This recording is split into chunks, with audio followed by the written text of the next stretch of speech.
Et si la recolonisation de l'Afrique n'était plus un fantasme, mais un projet officiel? Ce que je vais vous révéler n'est pas une théorie du complot, ni une exagération. C'est écrit noir sur blanc dans les déclarations officielles américaines. Oui, vous avez bien entendu. En 2026, lors de la conférence de Munich, le secrétaire d'État américain, devant les dirigeants occidentaux, a regretté la fin de 5 siècles de domination coloniale, appelant à revitaliser ce qu'il décrit comme la plus grande civilisation de l'histoire, l'époque où l'Europe et l'Amérique contrôlèrent l'Afrique, ses ressources, ses peuples. Mais il ne s'est pas arrêté là. Ce responsable américain a même célébré l'expansion coloniale, les missionnaires, soldats, explorateurs qui, pendant 500 ans, bâtissèrent des empires. Selon lui, la décolonisation a marqué le déclin de l'Occident, un déclin imputé aux communistes sans Dieu, autrement dit la Russie et la Chine, et à la montée de l'Afrique et du Sud global. Aujourd'hui, il appelle l'Occident à ne plus être poli face à la perte d'influence, mais à reprendre l'initiative, à restaurer l'ancien ordre colonial. Cette fois, ouvertement. Il a détaillé la stratégie, unir les forces pour contrôler les marchés du Sud, sécuriser les chaînes d'approvisionnement en minerais critiques, barrer la route à la Russie et à la Chine. Les mots sont clairs. Ils veulent les ressources, le pouvoir, et veulent que l'Afrique redevienne leur terrain de jeu. Le message est limpide. La souveraineté, l'avenir économique, la dignité même de l'Afrique sont en jeu. Face à cette offensive, la question est simple. Allons-nous assister passivement à une recolonisation 2.0 ou défendre notre avenir? Pour comprendre comment on en est arrivé là, revenons sur les propos tenus à Munich et sur le contexte explosif qui entoure ce virage stratégique. Recolonisation, de la nostalgie coloniale aux plans stratégiques occidentaux.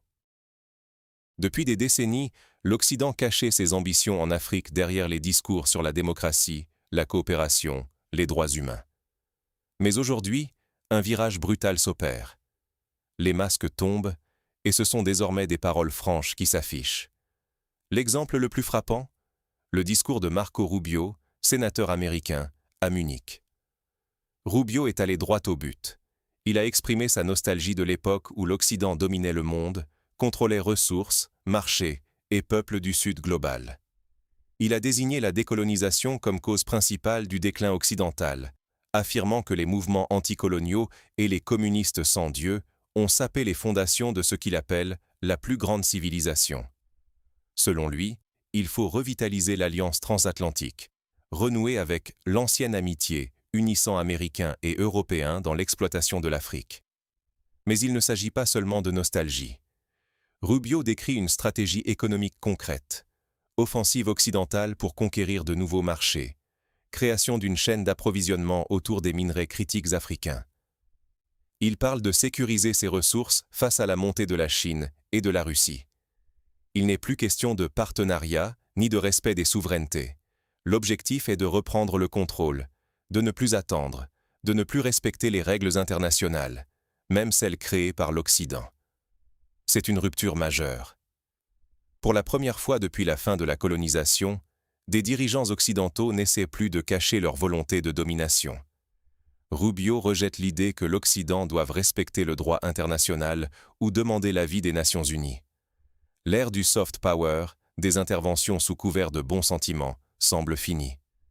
Désormais, ce sont les intérêts purs, la compétition frontale, qui priment. Les discours américains, publiés dans les archives du département d'État, affichent une nouvelle franchise.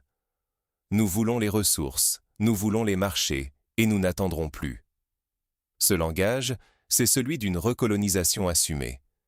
Il s'agit de reprendre la main sur les réserves de minerais, de pétrole, sur tout ce qui fait la valeur stratégique de l'Afrique.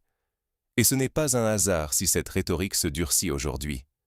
L'Occident sent qu'il perd du terrain. Face à l'influence croissante de la Russie et de la Chine, face au mouvement panafricain pour la fin des ingérences, les puissances occidentales paniquent.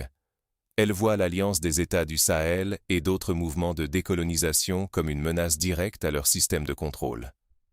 Le risque est immense. Ce discours colonial prépare le terrain à des interventions économiques, politiques, voire militaires, pour réimposer la domination occidentale sur l'Afrique. Derrière les appels au retour de l'Occident, il y a la volonté de briser les mouvements actuels de souveraineté, de faire taire les voix africaines qui réclament l'autonomie et de confisquer à nouveau les richesses du continent. Mais concrètement, qu'en est-il sur le terrain? Pourquoi cette offensive occidentale prend-elle une telle ampleur aujourd'hui? C'est ce que nous allons explorer dans la prochaine partie. Pourquoi l'Occident panique-t-il face à l'évolution du rapport de force en Afrique?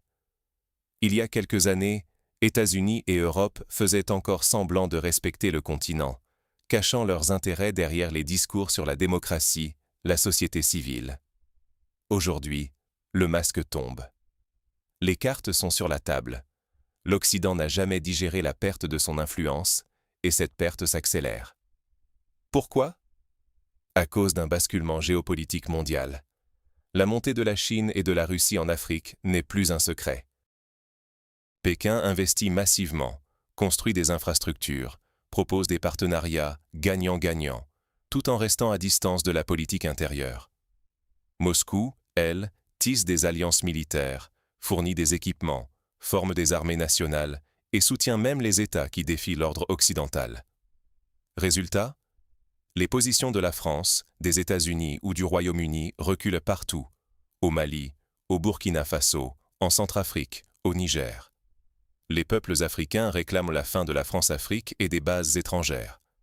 Des régimes pro-occidentaux tombent, remplacés par des gouvernements décidés à rompre avec l'ancienne tutelle. L'Alliance des États du Sahel incarne ce mouvement de décolonisation réelle, une alliance qui affirme vouloir reprendre le contrôle des ressources, des politiques et de la sécurité. Et c'est là que la panique occidentale devient palpable. Les puissances occidentales, habituées à décider pour l'Afrique, ne supportent plus d'être mises de côté. Leur réaction? Les mêmes stratégies, mais cette fois sans vergogne. Désinformation dans les médias, soutien aux groupes d'opposition, campagne de déstabilisation des gouvernements résistants, tentatives d'assassinat et menaces militaires à peine voilées. Prenons le cas du Nigeria. Ce pays, géant africain, est dans la ligne de mire. Selon les documents du département d'État américain, il s'agit désormais d'agir sans demander la permission à personne. L'idée? Diviser le Nigeria pour mieux contrôler ses ressources, surtout dans le nord. La présence militaire américaine au nord du pays n'est plus un simple partenariat. C'est une stratégie de contrôle pour garantir que le pétrole, l'uranium, l'or restent accessibles à l'Occident, et non à la Chine ou à la Russie. Ce n'est pas une théorie du complot, c'est dit ouvertement. Marco Rubio a annoncé que l'Occident ne devait plus faire semblant. Il fallait réaffirmer une domination directe sans demander l'avis de l'ONU, des Africains ou des peuples concernés. On agit, point. Cette logique, on la retrouve aussi ailleurs. Venezuela, Ouganda, Centrafrique, partout où des ressources stratégiques ou des gouvernements anti-occidentaux gênent la mainmise de Washington et de ses alliés. Regardez l'Union africaine, à Addis Abeba, représentants européens partout, conseils, financement, ingérence. Qui paie, commande. Ce n'est pas une coopération, c'est une tutelle. Comme lors du congrès de Berlin en 1884, où l'Europe s'est partagé l'Afrique sans Africains dans la salle, aujourd'hui encore, les grandes décisions se prennent sans réelle voix africaine. On discute de l'avenir du continent, mais les mêmes tirent les ficelles. L'enjeu est majeur, et cette fois, il dépasse les frontières africaines. Si l'Occident parvient à imposer cette recolonisation 2.0, l'Afrique redeviendra une réserve de ressources, exploitée au profit de puissances étrangères. Les peuples perdront le contrôle de leur destin, de leurs richesses, et le rêve d'un développement autonome s'éloignera. Mais si cette offensive échoue, un nouvel ordre mondial pourrait émerger, où l'Afrique et le Sud global imposeraient enfin leurs voix et leurs intérêts. C'est donc une bataille décisive qui se joue, dont les conséquences marqueront le futur du continent. Mais concrètement, à quoi peut-on s'attendre? Quelles seront les répercussions pour l'Afrique et le Sud global? C'est ce que nous allons voir dans la prochaine partie. Le bras de fer pour l'Afrique ne fait que commencer. Ce qui se joue sur le continent dépasse la compétition économique. C'est une bataille pour la souveraineté, pour les ressources, pour l'avenir des sociétés africaines. Regardez le nord du Nigeria. l'armée américaine débarque, officiellement pour sécuriser la région. Mais dans les faits, il s'agit d'asseoir un contrôle sur les richesses minières. Le gouvernement nigérian, dépendant de ses soutiens occidentaux, n'a ni la capacité ni la volonté de dire non. Un peu de pression, et l'accès aux ressources est cédé sans résistance. Ce n'est pas un cas isolé. La stratégie américaine et européenne n'essaie même plus de se cacher derrière la démocratie ou les droits de l'homme. La nouvelle doctrine est assumée, intervenir, imposer ses candidats, découper les territoires selon ses intérêts.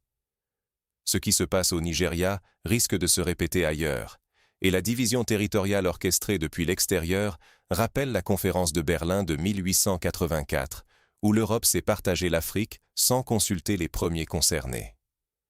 Sauf que cette fois, la recolonisation se fait à découvert, et avec des moyens plus sophistiqués.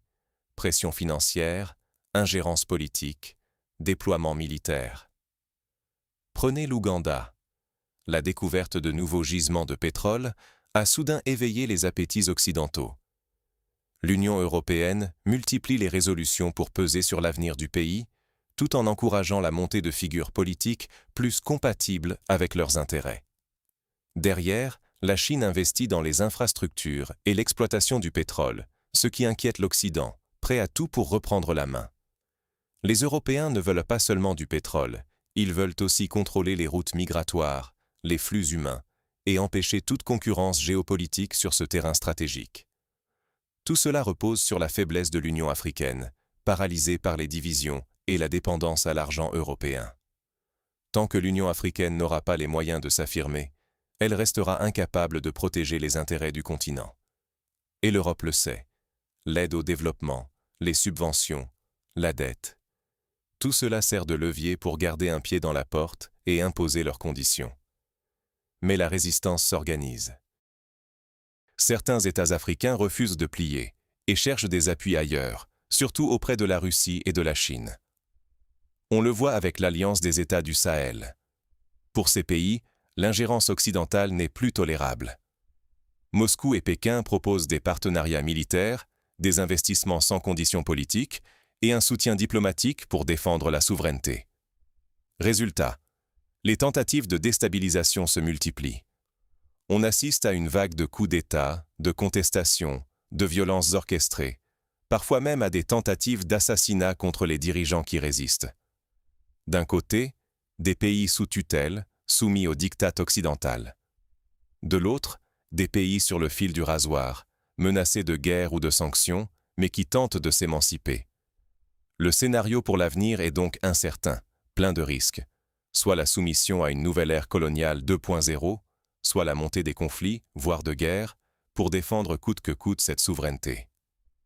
Mais il existe aussi un autre chemin, celui de l'émancipation, de l'union réelle entre États africains et de la construction d'alliances régionales solides. L'enjeu n'est pas seulement économique ou politique, il est existentiel. Les peuples africains et du Sud global sont à la croisée des chemins, entre dignité retrouvée et domination renouvelée. Alors, face à ces défis, quelles stratégies peuvent adopter les Africains pour défendre leur avenir et préserver leur souveraineté? C'est ce que nous allons explorer tout de suite. Peut-on encore inverser la tendance et préserver la souveraineté de l'Afrique? Face à cette nouvelle vague de recolonisation annoncée, la question mérite d'être posée, et la réponse dépend de la capacité des Africains à résister, à s'organiser et à tirer les leçons du passé. Première piste essentielle, l'unité régionale. L'Alliance des États du Sahel en est la preuve. Si cette alliance inquiète l'Occident, c'est bien parce qu'elle représente un bastion difficile à pénétrer pour les ambitions néocoloniales. Les tentatives de coup d'État, les pressions diplomatiques, les campagnes de déstabilisation, tout cela vise à briser cette unité et à remettre la main sur des territoires stratégiques. L'exemple du Sahel montre que seule une coopération régionale forte peut freiner l'ingérence étrangère. La division fait le jeu de l'Occident. L'union, elle, leur barre la route. Mais l'unité à elle seule ne suffit pas. Il faut renforcer des institutions africaines réellement autonomes. Trop souvent, la souveraineté affichée n'est qu'une façade.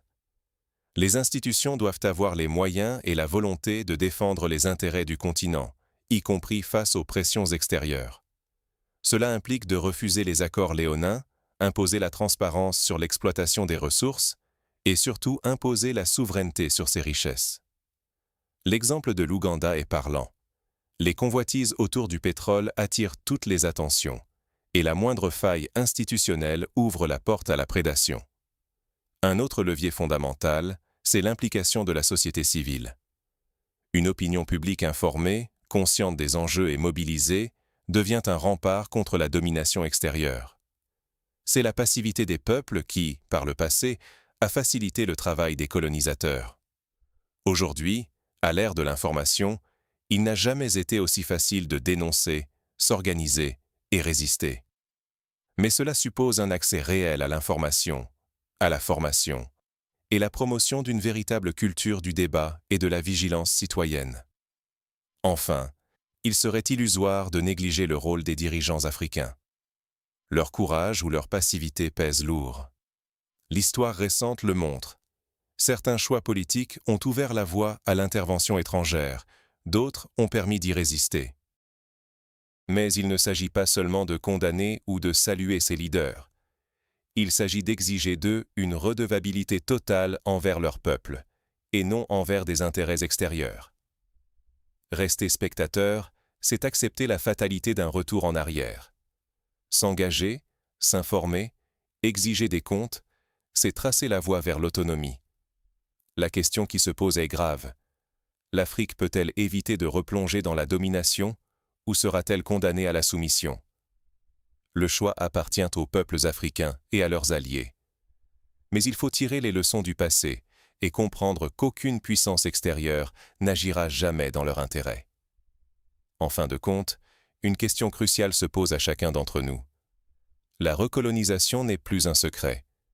Que ferez-vous face à cette réalité? Aujourd'hui, les intentions ne sont plus cachées derrière de beaux discours ou des promesses de partenariat. Les puissances occidentales, menées par les États-Unis, affichent ouvertement leur volonté de revenir en Afrique, non plus en passant par des intermédiaires, mais par des stratégies directes, des accords signés au grand jour, et des déclarations officielles qui ne masquent même plus l'objectif final. Reprendre le contrôle des ressources africaines, barrer la route à la Russie et à la Chine. Regardez autour de vous. Les deals conclus en RDC, les tractations avec le Nigeria, les pressions sur l'Union africaine, tout se fait à visage découvert. Les discours qui célèbrent 500 ans d'expansion occidentale ne sont pas de simples hommages à l'histoire. Ce sont des appels à un retour à la domination.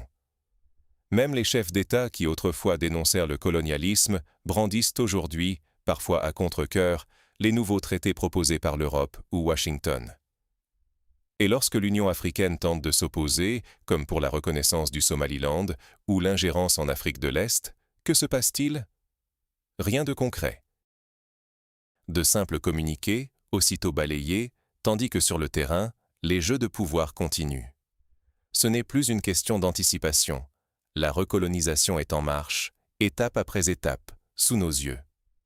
Les alliances se reforment, les chaînes d'approvisionnement pour les minerais stratégiques s'activent, et les discours sur le renouveau occidental masquent à peine la réalité du projet.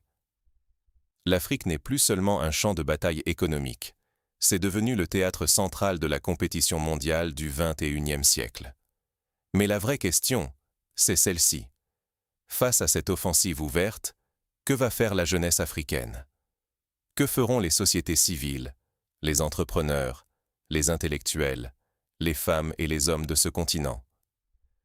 Laisserons-nous les puissances extérieures décider à notre place, encore une fois? Ou choisirons-nous d'ouvrir les yeux, de refuser l'indifférence et de défendre ce qui reste de notre souveraineté, de nos ressources, de notre avenir? Parce que l'indifférence aujourd'hui, ce sera la perte de la liberté demain. Ce n'est pas seulement l'affaire de quelques dirigeants, c'est l'affaire de tous. Notre dignité, notre pouvoir d'agir, notre futur dépendent de cette prise de conscience collective et de la volonté de passer à l'action, même à petite échelle. Alors, regardez bien ce qui se joue, ne vous laissez pas endormir par les paroles rassurantes. Restez informés, posez des questions, mobilisez-vous localement, et surtout, ne laissez personne écrire l'histoire de l'Afrique sans les Africains. Car il s'agit de liberté, de dignité et de l'héritage que nous laisserons aux générations futures.